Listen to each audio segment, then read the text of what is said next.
issue 4 of my newsletter, which I've published, The Subtle Pain of Incoherence. So, you've probably got a good idea where you're being incoherent in your life already. It's that string of broken promises to ourselves, the common patterns of misalignment between what you think, what you say, what you do, and ultimately who you are. So, most people are not in crisis, but they're just slowly becoming someone they don't fully respect. We take on too much, spin too many plates. The standards slip in a way that's marginal but insidiously sapping. The small exceptions against the accumulated fatigue of work and life. We have secret, small acts of self sabotage. And then there's a version of yourself you imagine becoming that you haven't looked at in a while.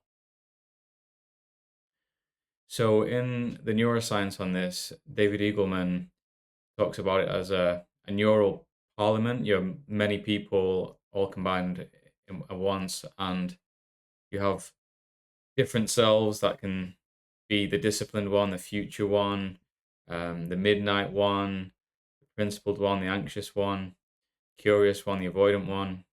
And at a certain point, depending on the conditions, a vote gets made for who you're going to be in that moment.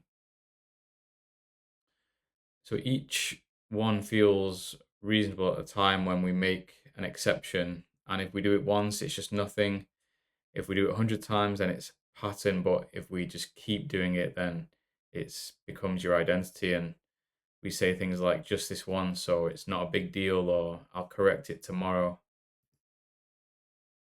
The cost of that eventually is that self trust, but it's not obvious. It's kind of subtle and hidden, and it's like a slow reduction in authority over yourself and the slow accumulated weight of not quite being who you are or who you say you are. So the ancient Greeks had the saying "Know thyself," but David Eagleman revised that to "Know thyself." The self who makes promises and the self who breaks it are both real, both you, both operating on their own logic. So he comes up with this idea of the Ulysses contract, which is based on Ulysses, and that's when Ulysses couldn't resist the sirens. He had himself tied to the mast. He didn't rely on willpower in the moment. He changed the conditions. The ropes weren't a constraint on freedom, they were an act of self knowledge. So it's not about motivation, but awareness and architecture, designing conditions that give you the right voice, the right advantage. Hold the standard because the system makes not holding it harder.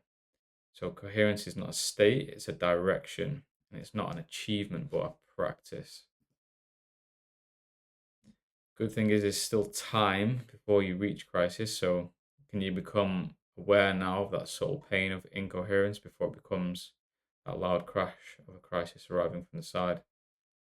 And the fact that you're watching this now is already the coherent voice winning a vote, and it's small, but it counts. If you want to read the full newsletter, then I'll leave it in the description. Thank you.